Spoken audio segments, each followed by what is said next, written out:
Hello students, आज हम PC में आपके जो हिंदी कम्युनिकेशन के जो चैप्टर्स हमारे रिमेनिंग चैप्टर रह गए हैं, आज हम उसी को कंटिन्यू करते हैं। तो उसी चैप्टर्स को हम आगे लिखवाते हैं। तो आप अपने हिंदी कम्युनिकेशन की बुक ओपन कर लीजिएगा अपने पीसी में। उसमें Hindi communication chapter number 9 chapter number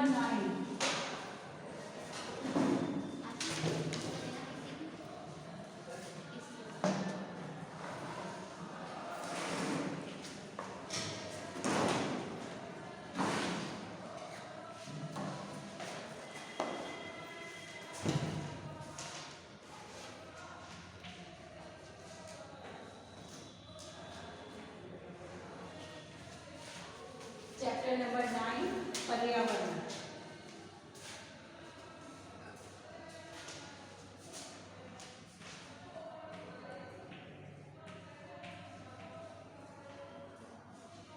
पर्यावरण एवं मानव प्रदूषण।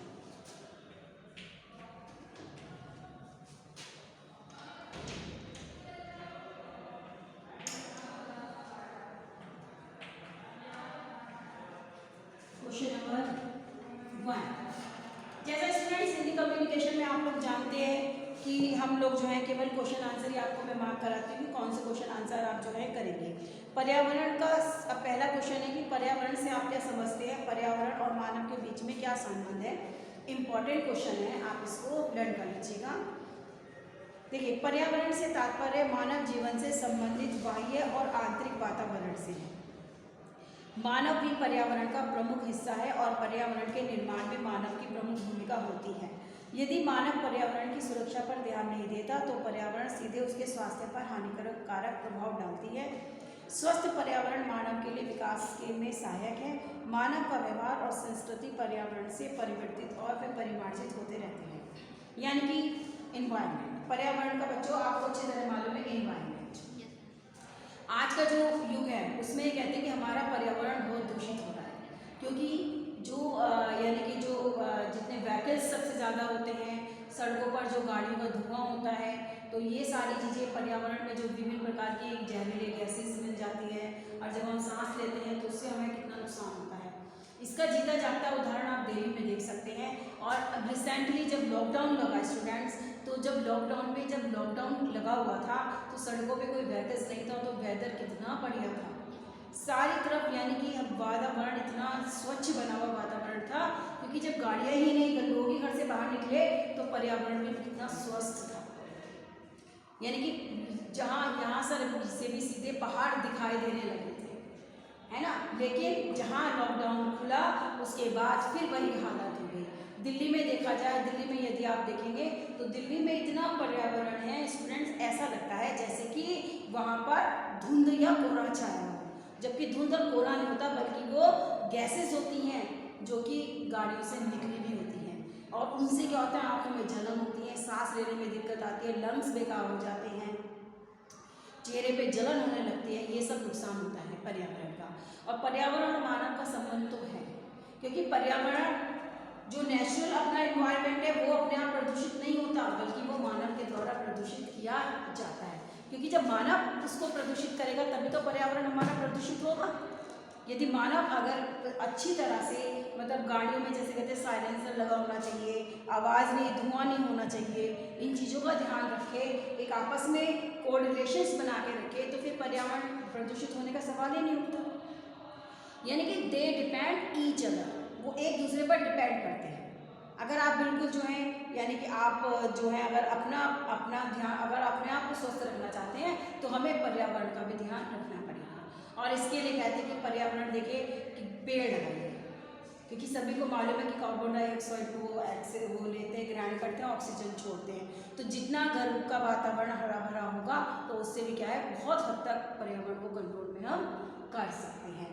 तो आपस में इनका गहरा संबंध है, और जिससे कि वो पर्यावरण यदि अच्छा होगा तो मानव का विकास भी अच्छा होगा। तो इस तरह से आप जो है क्वेश्चन 5 नंबर का एक क्वेश्चन आएगा, तो उसमें से ये पर्यावरण का जो क्वेश्चन बहुत इंपॉर्टेंट है, तो आप इसको लिख लीजिएगा। जैसे मैंने आपको एक्सप्लेन करा समझाने के लिए, तो आप इसको थोड़ा सा एलोबरेट कर सकते हैं, एक्सप्लेन कर सकते हैं, सो दैट 5 नंबर के हिसाब से आप थोड़ा सा इसको लिख दीजिएगा।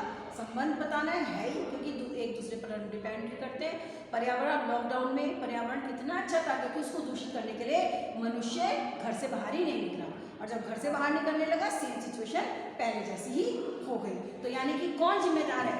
मानवीय प्रदूषण को पर्यावरण को प्रदूषित करने के लिए सबसे ज्यादा जिम्मेदार वो खुद है।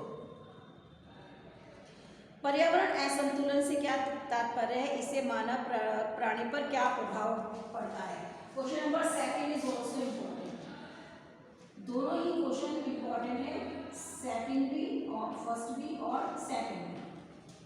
पर्यावरण असंतुलन स्टूडेंट, जैसे कि जब दूषित पदार्थों की अधिकता हो जाती है तो पर्यावरण भी असंतुलित हो जाता है।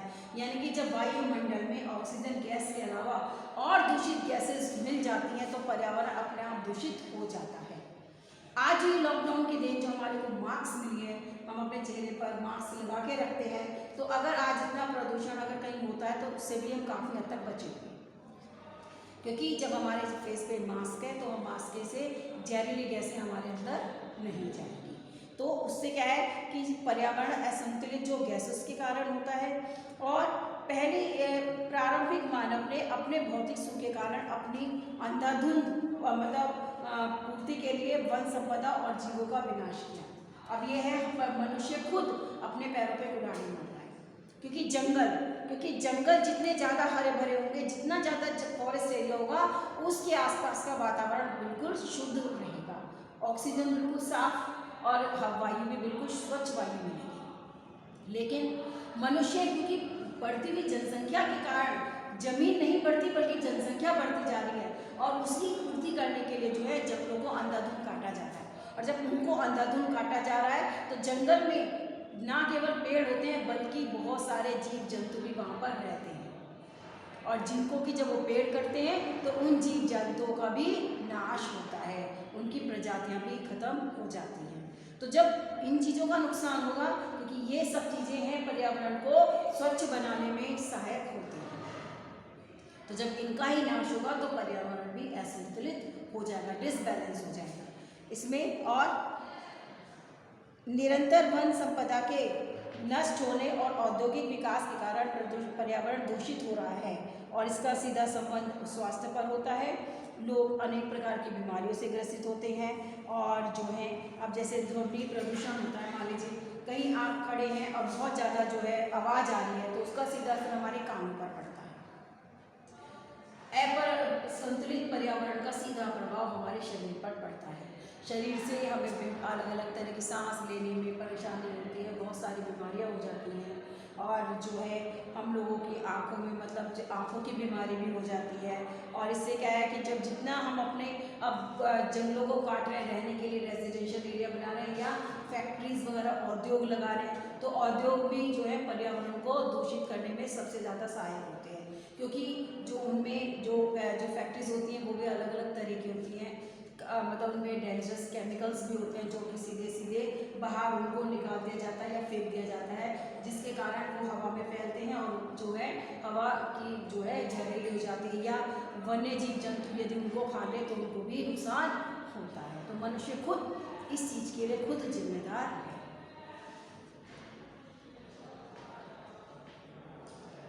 फिर है आपका क्वेश्चन नंबर 5, खानों से किस प्रकार का प्रदूषण का खतरा है? खान प्रदूषण से कैसे बचा जा सकता है? क्वेश्चन नंबर 5 थर्ड और फोर्थ छोड़ दीजिएगा, क्वेश्चन नंबर 5 इंपॉर्टेंट है,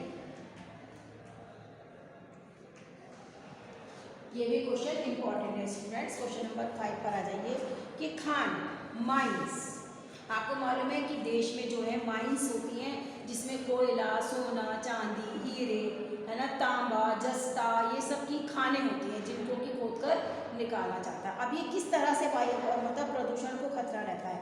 पर्यावरण खनन कार्यों के द्वारा प्रभावित भी होता है। खनन द्वारा वायु प्रदूषण, भूमि जल प्रदूषण, वन्य जीवों का विनाश और ऐतिहासिक इमारतों को नुकसान पहुंचाता है। इनके द्वारा उत्पन्न लवण भूमि और भूमि जल में अम्लीय उत्तेजक पदार्थों द्वारा प्रदूषित हो जाता है, जिससे वन संपदा समाप्त हो जाती है। फलस्वरूप भूमि संरक्षण की क्रिया होने के कारण भूमि जल और पर्वतीय क्षेत्रों के झरने, छोटी छोटी नदियाँ सूख जाती हैं, यानी कि खानों के द्वारा। अब खानों से जो कोयला वगैरह कोई भी अगर खनिज पदार्थ पदार्थ निकलता है, तो स्टूडेंट्स उनको निकालने के लिए उनकी बहुत सारे प्रोसेस होते हैं, बहुत सारी प्रक्रिया होती है, जिनको डायरेक्ट निकालने के बाद उनको तोड़ा जाता है, तोड़ने के बाद उनको धोया जाता है, जो भी कुछ है हमें जो मेन मटेरियल चाहिए उसको निकालने के लिए। अब क्या होता है कि जब उनको धोया जाता है या उनको तोड़ा जाता है तो छोटे छोटे कण जो हैं आसपास की बह रही नदी में चले जाते हैं, झरनों में चले जाते हैं, तो उससे क्या होता है कि जब वो पानी में घुल जाते हैं तो पानी को प्रदूषित कर देते हैं।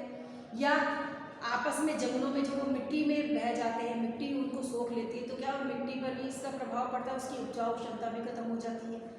उपजाऊ क्योंकि जब फर्टिलाइजर नहीं होगा तो भूमि बंजर हो जाएगी। तो इनसे जो पदार्थ निकलते हैं वो मानव जीवन और वन्य जीवन दोनों को ही नुकसान पहुंचाते हैं। तो इस तरह से खान होती है, माइंस होती है, वो भी मानव जीवन के लिए हानिकारक होती है। और इसलिए जो है खान की कैसे बचा जा सकता है भाई, बचना क्या है कि भाई इन चीज़ों का जो है उपयोग बहुत सावधानी से करना चाहिए। क्वेश्चन नंबर 7, ताप परियोजनाओं में पर्यावरण संतुलन को किस प्रकार सुरक्षित रखा जाता है। क्वेश्चन नंबर 7, 6 छोड़ दीजिएगा, उसके बाद क्वेश्चन नंबर 7 इंपॉर्टेंट है, ये भी इंपॉर्टेंट है, आ जाता है। ताप परियोजना के ताप परियोजनाओं से दूषित राख और दूषित जल निकलता है, इससे जल प्राणियों को नुकसान पहुंचता है तथा ताप परियोजनाओं से निकलने वाली राख का निर्माण कार्यों में प्रयोग करके पर्यावरण को इसके प्रदूषण से सुरक्षित रख सकते हैं। दूषित जल को पीने योग्य पानी और नदियों में निष्कासित नहीं करना चाहिए, क्योंकि इसके द्वारा जल दूषित हो जाता है। और पीने वाले यानी कि ताप परियोजनाएं का मतलब होता है जहाँ पर भट्टी होती है। ताप का मतलब होता है टेम्परेचर। ताप परियोजनाओं का मतलब होता है कि जहाँ पर बड़ी बड़ी भट्टियाँ लगी होती हैं, जो कि जिसमें कि लोहा, पीतल, बर्तन बनाने के लिए, एल्युमिनियम, जिसमें किसी पदार्थ को हाई टेम्परेचर पर पिघला जाता है, और जिससे कि बर्तन वगैरह जो कुछ और जो चीज़ वो मटेरियल बनाया जाता है। अब वहाँ पर क्या होता है कि जब भट्टियाँ बनती हैं, जब ऐसे पदार्थ को किसी को पिघलाया जाता है तो ठंडे होने पे तो वो राख के रूप में परिवर्तित हो जाती है, और ऐसी क्या है उस राख को जो है खुले में यदि नदियों में छोड़ दिया तो नदी का जल प्रदूषित हो गया। अब नदी में कौन सी है, कॉमन सी बात है, मछलियाँ, कछुए, बहुत से जंतु रहते हैं पानी के अंदर। यदि उस प्रदूषित जल को वो ग्रहण कर लेते हैं तो वो मर जाते हैं या बीमार हो जाते हैं। कई बार आपने ऐसा रीज़न देखा भी होगा कि कई बार से समुद्र में भी ऐसा होता है कि तेल के बड़े बड़े जहाज होते हैं, और क्या किसी कारण से वो जहाज डूब जाता है तो उसका जो तेल होता है सारे जल में, वो समुद्र के जल में काफ़ी हद तक वो फैल जाता है, और जिसके कारण आप देखेंगे कि समुद्र के किनारे बहुत सारी बड़ी बड़ी मछलियाँ भी आकर मर जाती हैं, क्योंकि वो तेल ऐसी चीज़ होती है जो पानी में घुलता तो नहीं है, ऊपर तैरता है, जिसके कारण नीचे के जंतुओं को ऑक्सीजन नहीं मिलती और वो ऊपर आते हैं ऑक्सीजन लेने के कारण, और जिसके कारण उनकी मृत्यु तक हो जाती है, और फिर वो लहरों के द्वारा किनारे पर इकट्ठे हो जाते हैं। उसमें बड़ी बड़ी जो मछलियाँ होती हैं वो तब भी मर जाती हैं। तो उसी तरह से जो ताप परियोजनाएं होती हैं, जो बड़ी बड़ी भट्टी होती हैं, तो उसमें भी यही होता है कि वहाँ पर जो है जो उसका जो अवयव जो पदार्थ निकलते हैं वो या तो मिट्टी में मिल जाते हैं या नदियों के द्वारा जो उनको में प्रभावित कर दिया जाता है, जिससे कि उनके कारण जो है वन्य संपदा, जीव जंतु, इन सबको नुकसान होता है। तो हमें जो है इस तरह से इनको हमें ऐसा काम करना चाहिए कि जिससे कि कुछ सुरक्षित रखें। मतलब अगर भट्टी से जो राख वगैरह निकली तो इसका हमें ऐसा प्रबंध करना चाहिए कि जो कि मिट्टी और पानी में ना मिल करके उसको कहीं गहरा गड्ढा खोदे, उसमें उसको भर दे, या किसी और तरह से उसको इस्तेमाल करके जो है पर्यावरण को सुरक्षित रखा जा सकता है। Question number 7। Question number 8, very important, Chipko आंदोलन क्या है, इसका पर्यावरण सुरक्षा पर क्या प्रभाव पड़ता है। क्वेश्चन नंबर 8, चिपको आंदोलन। स्टूडेंट शायद आप लोगों को तो शायद इस चीज़ के बारे में याद ना हो। चिपको आंदोलन क्या था। चिपको आंदोलन स्टूडेंट सुंदरलाल बहुगुणा दोरजी द्वारा चलाया गया था। चिपको आंदोलन क्या हुआ था कि जब मानव ने अपनी सुविधाओं के लिए जंगलों को काटना शुरू किया, यानी कि प्रतिदिन पेड़ बहुत अधिक मात्रा में काटे जाने लगे तो चिपको आंदोलन जो है श्री सुंदरलाल जी बहुगुणा के द्वारा चलाया गया। उसमें चिपको आंदोलन में ये था कि हर कोई व्यक्ति जो पेड़ को काटना नहीं चाहता था वो पेड़ से चिपक जाता था। जब उसको काटने के लिए लोग आते थे तो वो लोग पेड़ से चिपक जाते थे और ये कहते थे कि पहले आप हमें काटिए उसके बाद ही पेड़ को काटिए। तो उसी आंदोलन को चिपको आंदोलन कहा गया क्योंकि लोग जो है पेड़ों से चिपक जाते थे, उनसे लिपट जाते थे। वो यही कहते थे कि पहले आप हमें काटिए उसके बाद आप पेड़ काटिए, क्योंकि पेड़ संपदा वन्य संपदा का तेजी से ह्रास हो रहा था। तो इसी को बचाने के लिए सुंदरलाल बहुगुणा जी आगे आए और उन्होंने इस आंदोलन को चलाया जिसमें बहुत से लोगों ने भाग लिया और चिपको आंदोलन को एक सफल आंदोलन बनाया, जिसके बाद जो है पेड़ों को काटा जाना कम हो गया। अब जैसे आपकी में है कि चिपको आंदोलन वन संपदा को काटने से बचाने का आंदोलन था। इस आंदोलन में किसी व्यक्ति द्वारा पेड़ काटने पर लोग पेड़ से चिपक जाते थे। वृक्ष हमारे पर्यावरण को शुद्ध करने का प्राकृतिक साधन है। बिल्कुल सही बात है। पेड़ ही जो हैं एक अकेले ऐसे हैं जो कि कार्बन डाइऑक्साइड को ग्रहण करते हैं और ऑक्सीजन छोड़ते हैं। और वृक्ष वातावरण को दूषित वायु को अवशोषित करके उसे शुद्ध वायु में परिवर्तित कर देते हैं।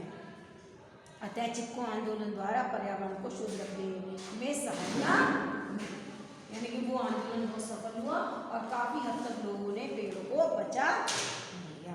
तो ये था चिपको आंदोलन। बहुत इंपॉर्टेंट क्वेश्चन है, इसमें भी आ सकता है, तो आप इसको भी राइट कर लेंगे। सो मैंने इसमें उस व्यक्ति का नाम नहीं लिखा हुआ है जिस व्यक्ति ने इस आंदोलन को शुरू किया था। उनका नाम था श्री सुंदरलाल बहुगुणा। सुंदरलाल बहुगुणा जी द्वारा ये आंदोलन शुरू किया गया था। आप आंसर में भी इसको लिख देंगे, मेंशन कर देंगे। उसके बाद 9, 10। अब देखिए 9, 10 में बच्चों क्या है, देखो कि निम्नलिखित पर टिप्पणी लिखिए। मानव और प्रदूषण, ध्वनि प्रदूषण, जल प्रदूषण, गंगा, पर्यावरण और औद्योगिक विकास, यानी कि इन सारे टॉपिक में जो है प्रदूषण के बारे में ही आपको लिखना है। तो ये क्वेश्चन इस तरह से कि टिप्पणी लिखिए। टिप्पणी तो नहीं आती है आपकी में, टिप्पणी नहीं आएगी, केवल एक सिंपल सा क्वेश्चन आ जाएगा, है ना, कि भाई पर्यावरण से आप क्या समझते हैं, पर्यावरण और मानव के बीच में क्या संबंध है, या चिपको आंदोलन क्या था, इससे पर्यावरण सुरक्षा पर क्या प्रभाव पड़ता है। बस इस तरह से क्वेश्चन आ जाएगा। टिप्पणी के रूप में आपकी कोई क्वेश्चन भी नहीं आते, या क्वेश्चन के रूप में ऐसा नहीं है, क्योंकि ऑलरेडी हमारे पास क्वेश्चन इतने सारे अवेलेबल हैं कि एग्जामिनर खुद क्वेश्चन नहीं बनाएंगे। तो बस ये 7 जो हैं आपके, जितने भी मैंने आपको क्वेश्चन राइट करवाए हैं 1, 2, फर्स्ट, सेकंड, 5th, 7 और 8, यानी कि दीज आर 5 क्वेश्चंस। आपको 5 क्वेश्चन ही ये आपको करनी है, इसके अलावा क्वेश्चन मत करिए। अगर क्वेश्चन देने हैं तो इसी में से आ जाएंगे। हालांकि जो पिछले हम चैप्टर पढ़ चुके हैं उसमें से ही क्वेश्चन आपको मिल जाएंगे। तो ये आपका जो है चैप्टर नंबर 9 मैंने आपको करवा दिया है। इसके क्वेश्चन नंबर जो है वो मैंने डाल दिए हैं। अब आप इन क्वेश्चन को नोट कर लीजिएगा। नोट डाउन दिस, सारे क्वेश्चन नोट कर लीजिएगा स्टूडेंट्स। जितने क्वेश्चन नंबर दिख दिए हैं उनको नोट कर लीजिएगा स्टूडेंट्स। मैंने आपको ये भी कहा है कि आप जो है इसमें रजिस्टर में इनको क्वेश्चंस को नहीं लिखेंगे, आंसर्स को आपकी बुक में हमने क्वेश्चन नंबर डाल दिए हैं, बस उनको मार्क कर लीजिएगा। उसके ब्रैकेट में आप 35 से 20 लिख लीजिएगा, यानी कि 2020 के लिए आपके क्वेश्चन है जो बहुत इंपॉर्टेंट है, मोस्ट इंपॉर्टेंट लगा लीजिएगा, बाकी सब कर लीजिएगा। हिंदी कम्युनिकेशन में बच्चों केवल 10 नंबर की आएगी, 5 नंबर का एक क्वेश्चन आएगा, उसके बाद में 5 नंबर का एक लेटर आएगा। इसके बाद कम्युनिकेशन, ये हम हिंदी कम्युनिकेशन कंप्लीट करने के बाद जो हमारा नेक्स्ट टॉपिक होगा वो कंटिन्यू करेंगे। तो आप जो है इनके क्वेश्चन नंबर नोट कर लीजिएगा। आपको क्वेश्चन आंसर अपने रजिस्टर में नहीं लिखने हैं, क्योंकि नहीं लिखने वाली बातें मैंने आपको समझा दी है, एलोबरेट कर दी है। अब तो आप खुद भी लिख सकते हैं, इसमें ऐसा कुछ करने की जरूरत नहीं है कि आप इसको लिखें और क्वेश्चन को लर्न करते रहें और याद करके, मतलब लर्न करके उसको कॉपी पे लिखें। नोटबुक पे लिखने की जरूरत नहीं है। हिंदी जो आपको मैंने रजिस्टर मेंटेन करने के लिए क्या कहा है केवल स्टूडेंट, उसमें रजिस्टर में आप इंग्लिश के भी वो क्वेश्चन लर्न करिए, मतलब लर्न करके अपनी फैसिलिटी के अकॉर्डिंग लिख लीजिएगा, और नहीं तो उनको भी बुक में ही रहने दीजिएगा। केवल बुक में आप प्रैक्टिकल नंबर और प्रैक्टिकल और जो ग्रामर का वर्क कराऊंगी वो करिएगा। प्रैक्टिकल की कॉपी तो मैंने आपको बता दी है। प्रैक्टिकल 3 आपके कल कंप्लीट हो चुके हैं। ग्रुप डिस्कशन मैंने कल कंप्लीट कर दिया था आपका। तो वो आपको मिल जाएगा 1-2 दिन में, उसका सेकंड थर्ड पार्ट भी मिल जाएगा आपको। तो वो प्रैक्टिकल की कॉपी में जितने और प्रैक्टिकल लिखाऊंगी आप लिख लीजिएगा, और उसके बाद में जिस दिन ऑफलाइन का प्रोसेस होगा आप कॉपी ले आइएगा और फिर उसको बिल्कुल केयरफुली अपने पास रख लीजिएगा। तो now chapter number 9 has closed. Now we are going to start chapter number 10.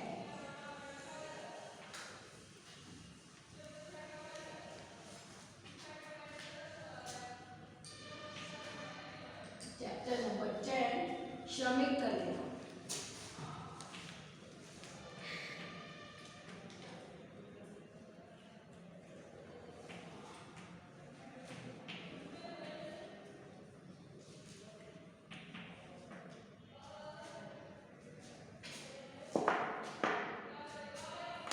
Question number first आपको समझाते हैं कि श्रमिक कल्याण से क्या अभिप्राय है। राष्ट्र के विकास में महत्वपूर्ण भूमिका निभाने वाले श्रमिक वर्ग के संपूर्ण विकास को ध्यान में रखते हुए श्रमिकों की शिक्षा, स्वास्थ्य, आर्थिक स्थिति, सामाजिक और सांस्कृतिक स्तर को विकसित करने के लिए श्रमिक कल्याण कार्यक्रम चलाए जाते हैं। अतः श्रमिक कल्याण का तात्पर्य श्रमिक वर्ग के उत्तोलन जीवन पद्धति सुरक्षा से है।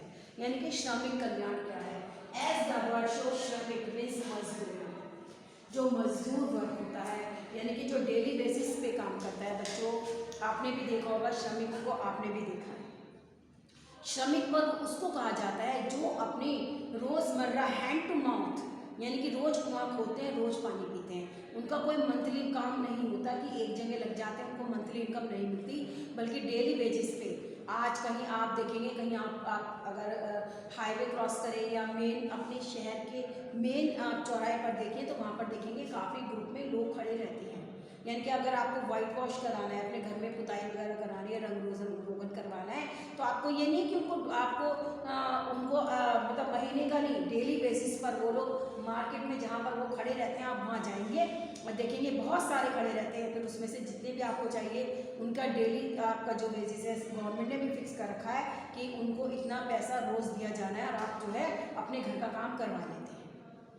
तो उसी वर्ग को बोला जाता है श्रमिक वर्ग, जो कि डेली जो है कमाते हैं और श्रमिक वर्ग का कल्याण के लिए। क्योंकि देखिए, जो महीने का इनकम जिसको मिल रही है तो उसका भी घर खर्च चल रहा है, उसको महीने में एक पैसा तो आ रहा है, एक सीमित मात्रा में उसके पास पैसा तो आ रहा है। और उससे क्या है कि वो चाहे अगर वो कहीं नौकरी पर भी लगा हुआ है, अगर वो 4 दिन भी नहीं गया तो उसका पैसा नहीं कटा, लेकिन एक सीमित उसकी सैलरी तो उसके हाथ में आ रही है, तो जिससे कि उसके घर की आवश्यकताओं की पूर्ति हो जाती है।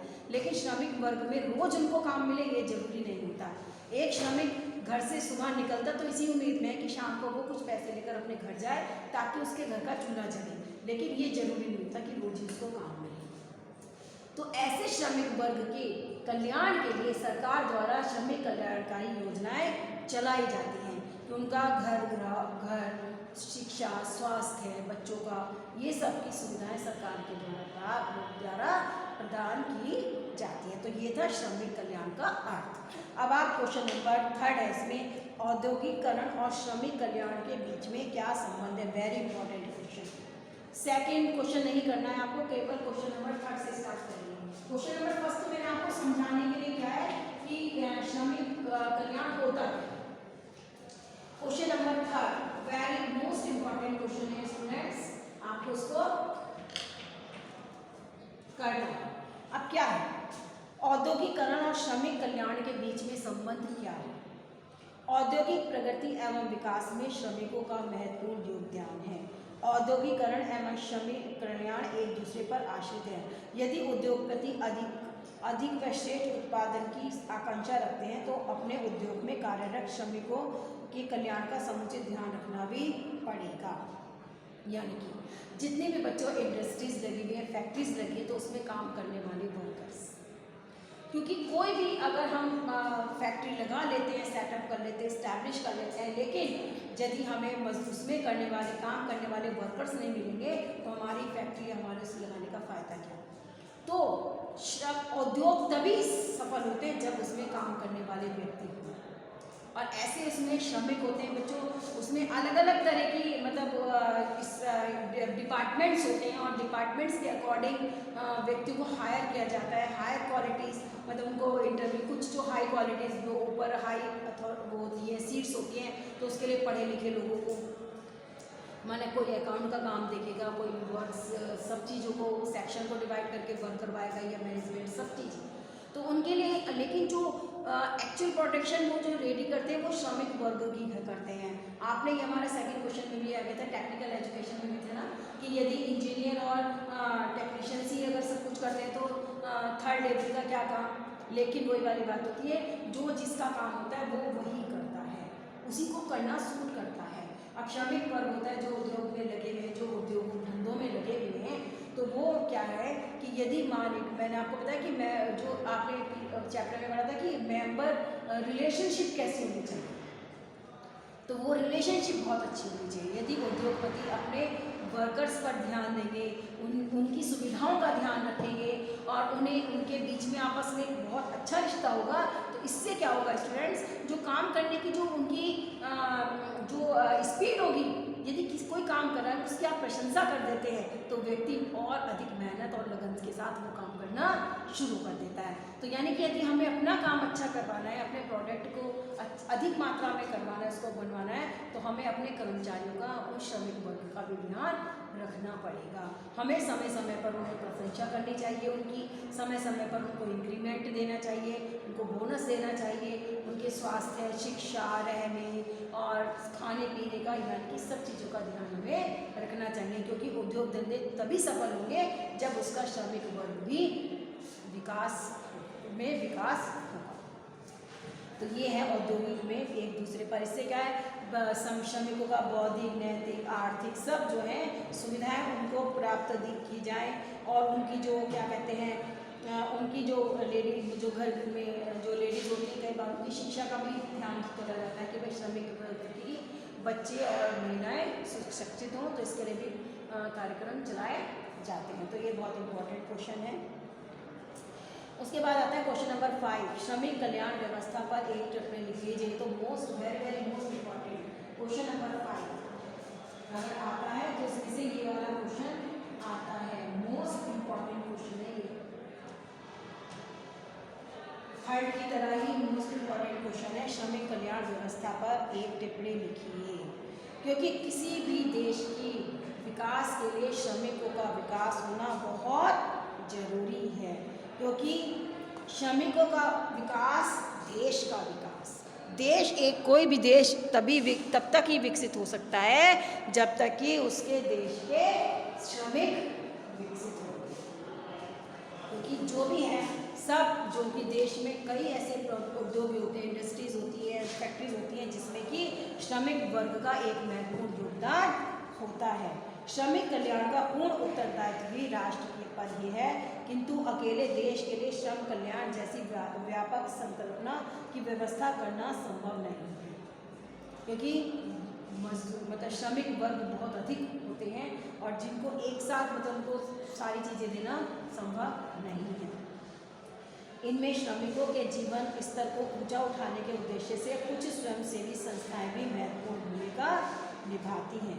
प्रारंभ में श्रमिक कल्याण का उद्देश्य दयाभाव में प्रेरित था, किंतु आधुनिक युग में श्रमिक कल्याण का अर्थ व्यापक विस्तार हुआ है। अब सरकार एवं समाज सेवी संस्थाएं साथ मिलकर मिल मालिक भी श्रमिक कल्याण के कार्य में बराबर रुचि लेते हैं। अतः श्रमिक कल्याण की व्यवस्था आजकल श्रम सेवी संस्थाएं, नियोक्ताएं और मजदूरों का सामूहिक कार्यक्रम बन गया है।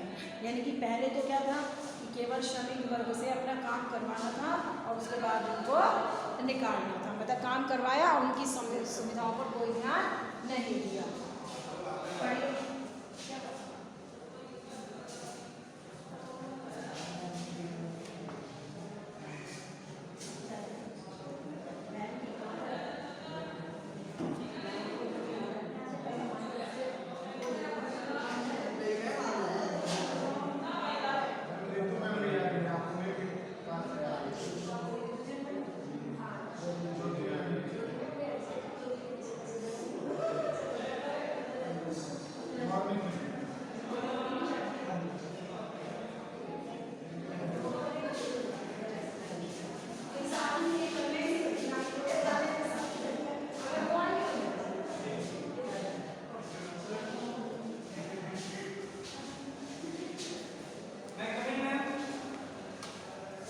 तो स्टूडेंट कि पहले मतलब ये था कि श्रमिक वर्ग से हम लोगों ने मतलब जैसे मतलब अपनी उद्देश्य की पूर्ति करी और उसके बाद में यानी उन पर दया दिखा दी कि मतलब जैसे किसी का काम अच्छा लगा तो दया स्वरूप हमने उनको थोड़ा बहुत कुछ अमाउंट दे दिया या कुछ उनकी हेल्प कर दी। लेकिन अब क्या है, श्रमिक वर्ग दया नहीं चाहता, वो दया पे डिपेंड नहीं है, वो अपनी मेहनत और ईमानदारी पर डिपेंड है। वो जितनी मेहनत करेगा आप उसके हिसाब से उसको पैसा दीजिए। तो इस चीज़ के लिए जो है आज जो है समाज सेवी संस्थाएं यानी कि सोशल वर्क, जो सोशल वर्कर्स होते हैं, समाज सुधारक होते हैं, ये इन चीज़ों का मतलब इन लोगों की स्थिति को सुधारने का बेड़ा उठाया है। मिल मालिक है, आज आपकी क्या होता है, आपने भी देखा होगा स्टूडेंट्स की मिल मालिक होते हैं, अगर वो अपने मजदूरों के साथ बुरा व्यवहार करेंगे, उनको उनका मेहनताना नहीं देंगे, बोनस नहीं देंगे, तो क्या होगा, वो हड़ताल पर चले जाते हैं। उनके पास तो हथियार है, स्ट्राइक, हड़ताल कर दी, काम खत्म। क्योंकि वो हड़ताल भी तभी करते हैं जब बिल्कुल ही अंतिम स्थिति, ऐसी स्थिति सिचुएशन आ जाए, क्रिटिकल सिचुएशन आ जाए जब उनकी कोई सुनता ही नहीं है, तो वो हड़ताल पर उतर आते हैं। और हड़ताल पर उतरने के बाद यानी कि एक से नुकसान क्या होगा, एक तो जितने दिन हड़ताल रहेगी उतने दिन काम धंधा बंद, ना तो फैक्ट्री चलेगी, ना कोई उद्योग होगा, ना किसी चीज़ का उत्पादन होगा। और जब ये चीज़ें होंगी तो उससे क्या होगा, इससे तो बेटर यही है जो मजदूरों की अगर जायज़ मांग है, इलीगल मांग है, तो उसको पूरा किया जाए। तो इसीलिए ऐसी स्थिति से बचने के लिए जो आजकल मिल मालिक हैं या वो सब जो हैं इसमें आगे आ रही हैं और मजदूरों का जो स्तर है वो ऊपर उठ रहा है। तो बहुत इंपॉर्टेंट क्वेश्चन है स्टूडेंट्स, ये क्वेश्चन नंबर 5। बस इसमें आपकी जो है इसमें बस ये क्वेश्चन, इतने ही क्वेश्चन है और कोई नहीं है।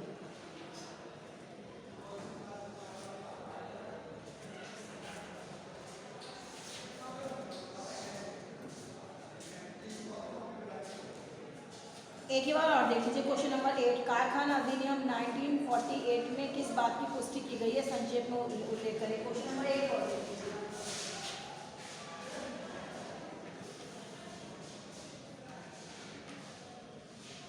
क्वेश्चन नंबर 8 वैसे तो आता नहीं है, लेकिन फिर भी अगर आना होता तो आ भी जाता है कई बार, मतलब रियली इसको देखा है कि कारखाना अधिनियम 1948 में श्रमिकों को स्नान घर, बाल विहार, आराम घर, विश्राम घर, स्वास्थ्य सुरक्षा, महिलाओं को प्रसवकालीन अवकाश, बोनस, पेंशन, मनोरंजन, यातायात के साधन, समाज व्यावसायिक शिक्षा विशेष ध्यान दिया जाता है। इस अधिनियम में कारखाने में 150 श्रमिकों पर एक प्राथमिक चिकित्सा बॉक्स, आराम गृह, 250 श्रमिकों पर एक जलपान गृह तथा 50 महिलाओं पर बाल विवाह की स्वच्छ व्यवस्था को प्राथमिकता दी गई। ये सारी सुविधाएं, तो ये आपका था श्रमिक कल्याण चैप्टर नंबर 10। इसमें ये सारी फैसिलिटीज मतलब जो है दी जाती हैं। Now chapter number 11, last chapter of Hindi communication. Note down the question all of you. Question number 1, 3, 5 and 8।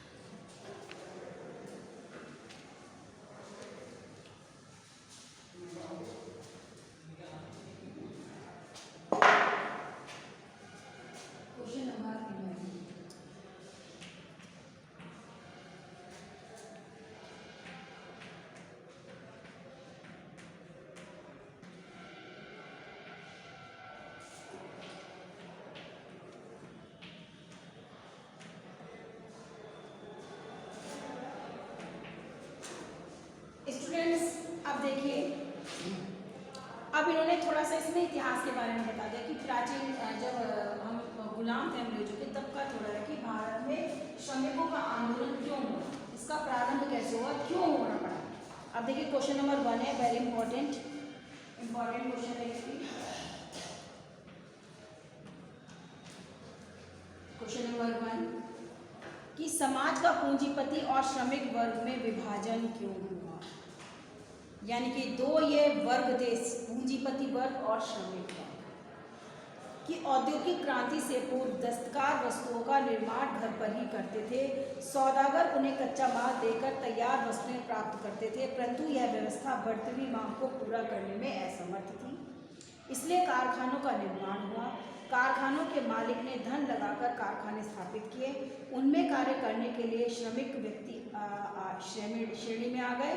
कारखानों से प्राप्त लाभ पर कारखानों के मालिकों का ही पूर्ण अधिकार था, जिससे श्रमिक वर्ग हमेशा गरीब ही बना रहा। यही समाज में पूंजीपति वर्ग और श्रमिक वर्ग के विभाजन भेद उत्पन्न हुआ। अब क्या हुआ स्टूडेंट्स कि पहले जो है घर पर ही इस तरह के जो जैसे कालीन बुनने, दरी बुननी, हस्तकला है ना, ये सारी शिल्प कला, तो ये पहले घर पर ही जो है पहले जो लोग थे वो घर पर ही रॉ मटेरियल यानी कि कच्चा माल घर पर दे जाते थे और घर पर ही वो माल तैयार किया जाता था। और जिससे कि जो रॉ मटेरियल दे जाते थे जो पूंजीपति जो व्यक्ति होते थे वो क्या करते थे, उसके बाद उनको ऊंचे ऊंचे दामों में बेच देते थे। और जो वर्ग जो वो उस काम को करते थे उनको केवल कुछ ही कम मेहनताना उनको दे दिया जाता था।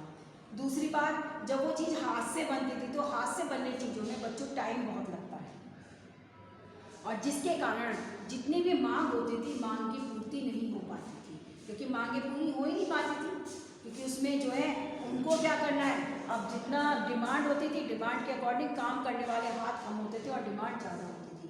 तो इसके कारण क्या हुआ, जो पूंजीपति वर्ग के लोग थे उन्होंने इस समस्या से निपटने के लिए उन्होंने कारखाने स्थापित कर दिए कि कारखानों में क्या होगा, मशीनें हैं।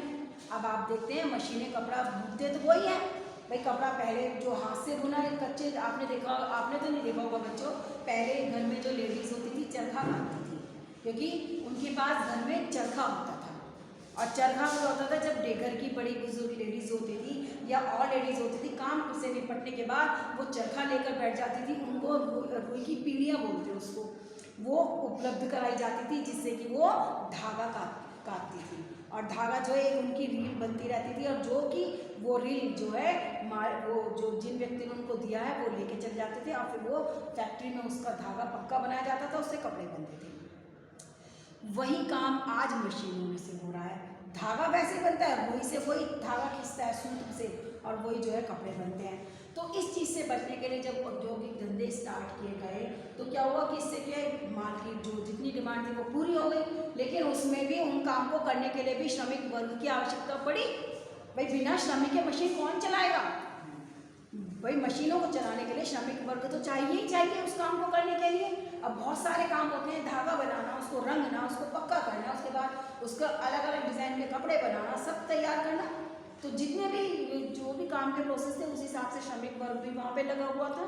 अब क्या होता था कि मिल्क मालिकों ने क्या करा, क्योंकि जब मशीनों से काम हो रहा है और डिमांड अगर है पूरी वो फटाफट हो रही है और भी बल्कि एडवांस में तैयार हो रहा है, तो मुनाफा तो उन लोगों को हो रहा है ना। लेकिन उन्होंने क्या किया कि मुनाफा जितना ज़्यादा मुनाफा उनको हो रहा है लेकिन बहुत कम मात्रा में जो है उनको केवल मेहनताना दे दिया। अब जब इनको मेहनताना यानी कि जो सुबह से शाम तक काम कर रहा है और जो बहुत मतलब जिस पूरी मेहनत से काम कर रहा है, यानी कि अब क्या हुआ, मेहनताना के देने पे नाम तो आपने उनको 1% दे दिया और उसके बाद अपने आप रख लिया। लेकिन जो मजदूर वर्ग है उसको भी मालूम है कि हम इतनी मेहनत करते हैं, हमें भी मिलना चाहिए, लेकिन नहीं मिला। इसके कारण क्या हुआ, आपस में संघर्ष उत्पन्न हो गया, विवाद उत्पन्न हो गया। मजदूर लोग कहने लगे कि हमें भी उतना ही आप मेहनत, अगर हम आपको ज़्यादा मुनाफा है तो मुनाफे में कुछ पार्ट हमें भी दीजिए। इसी चीज़ को देकर यानी कि इस चीज़ को कि मुनाफा को उनका, क्योंकि वो शोषण करते थे। अब जो पूंजीपति वर्ग था जिसके पास पैसा था, जिसने मशीन लगाई कि मशीन तो हमने लगाई है, हमने स्थिति मतलब स्थापित की है, तो उससे क्या होगा, वो तो और अमीर होते चले गए क्योंकि पैसे से पैसा बनता चला गया और मजदूर वर्ग बेचारा वहीं पर रहा जो जहाँ पर था और स्थिति बल्कि उनकी खराब हो गई। इसी चीज़ के कारण दोनों में आपस में संघर्ष उत्पन्न हुआ और जिसके कारण श्रमिक आंदोलन हो गया, क्योंकि श्रमिक लोगों में हिम्मत आ गई और अपने हक के लिए खड़े हो गए। इसी से जो है समाज में, भारत में श्रमिक आंदोलन की स्थापना हो गई। क्वेश्चन नंबर 2, श्रमिक संगठन से आप क्या समझते हैं। इस चैप्टर के साथ मतलब जो मोस्टली क्वेश्चन बहुत इम्पोर्टेंट है। क्वेश्चन नंबर 2 कि श्रमिक संगठन से आप क्या समझते हैं। अब देखिए, जब श्रमिकों में आंदोलन हुआ तो आंदोलन में यानी कि अगर एकता उन्होंने बना ली, एकता से सब कुछ हो सकता है, तो उन्होंने श्रमिक संगठन का जो है अपने अधिकारों को दिलाने के लिए श्रमिक संगठन का निर्माण किया। 19वीं शताब्दी में अपने जो है उन्होंने संगठन बनाने शुरू कर दिए। इन संगठनों ने मिल मालिकों और श्रमिक वर्ग के बीच की चौड़ी खाई को बांटने का प्रयास किया कि जब संगठन बन गए तो संगठन में किसी एक व्यक्ति को रिस्पॉन्सिबिलिटी दी जाती है कि भाई आप जो है हमारे जो है मिल मालिकों से हमारी डिमांड पहुंचाएं। तो यानी कि जो खाई थी, बीच में जो खाई बन गई थी आंदोलन के कारण, उसको भरने का प्रयास किया गया कि भाई काम ऐसा रहा कि मिल मालिकों का काम भी चलता रहे, श्रमिकों को भी उनका महंगारा मिलता रहे। तो श्रमिक संगठन ने ये प्रयास किया। इन श्रमिक संगठनों द्वारा श्रमिकों ने अपने मौलिक अधिकार और बेहतर जिंदगी व्यतीत करने के लिए अनेक सुविधाएं प्राप्त करी और अपने जीवन को स्तर को सुधारा। यानी कि जब आंदोलन हुए तो मिल मालिकों को उनके आगे झुकना पड़ा। उनको आगे इसलिए झुकना पड़ा स्टूडेंट्स, क्योंकि उन्हें भी मालूम है कि अगर मिल मालिक अगर ये श्रमिक वर्ग काम नहीं करेगा तो हमारी फैक्ट्री तो बंद पड़ जाएगी। अगर फैक्ट्री बंद हो गई तो उत्पादन कहाँ से होगा, उत्पादन अगर नहीं बनेगा तो उनका मुनाफा कैसे होगा, पैसे कैसे कमाए जाएंगे। इस चीज़ को देखते हुए जब श्रमिक आंदोलन बहुत अधिक मात्रा में बढ़ गया तो फिर मिल मालिकों को झुकना ही पड़ा और उन्होंने फिर ऐसे कानून बनाए गए, सरकार के द्वारा भी ऐसे कानून बनाए गए जिससे कि मिल मालिक जो है उनका शोषण नहीं कर सकते थे और जिससे कि श्रमिक आंदोलन का जो श्रमिक जो लोग थे उनका जीवन स्तर सुधरता चला गया। यानी कि जितना उनको मेहनताना मिलता था, यदि ज़्यादा प्रॉफिट होता था तो कुछ हिस्सा बोनस के रूप में श्रमिकों में बांट दिया जाता था। तो इससे क्या हुआ, संगठन से जो है मनुष्य श्रमिक वर्ग का जीवन स्तर सुधरता चला गया। अब है क्वेश्चन नंबर 3। आरंभ में श्रमिक आंदोलन क्या थे, इनके प्रमुख कारण क्या थे। Question number 3। इसके मोस्टली क्वेश्चन जो मैं बता रही हूँ सारे इंपॉर्टेंट हैं।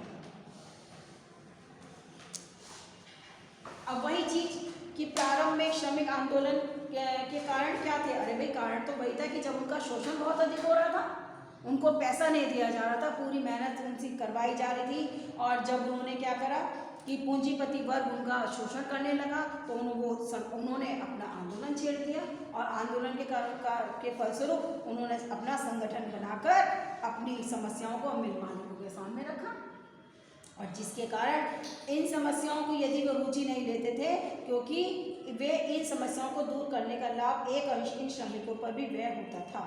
अब इससे क्या हो गया कि जब वो समस्याएं बताते थे तो वो मानते नहीं थे उनकी, क्योंकि उनका पैसा खर्च होता था उनकी सुविधा, उनकी बात मानने के कारण। और जिसके साथ कारण क्या हुआ, श्रमिक वर्ग धीरे धीरे संगठित हो गए और उन्होंने आंदोलन करना शुरू कर दिया और जिसके कारण भारत में फिर इसके बाद राजनीतिक रूप धारण कर लिया। पहले इन्होंने आंदोलन, फिर वो राजनीतिक रूप धारण होता चला गया।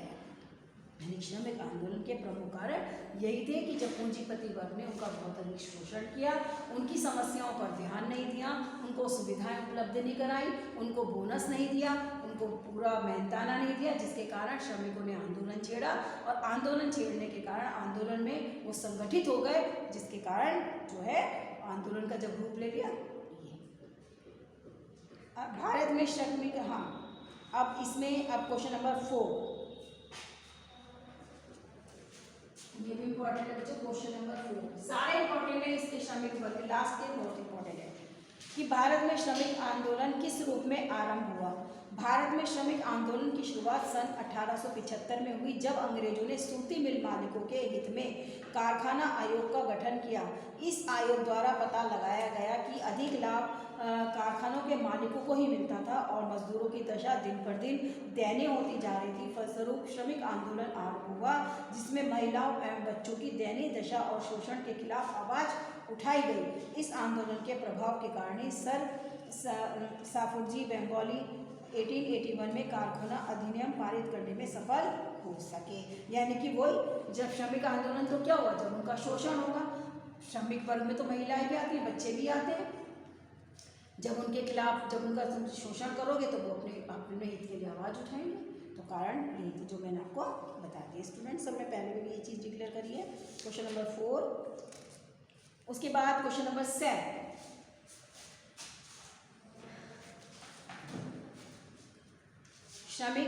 भारतीय श्रमिक आंदोलन पर एक संक्षिप्त टिप्पणी लिख लीजिएगा।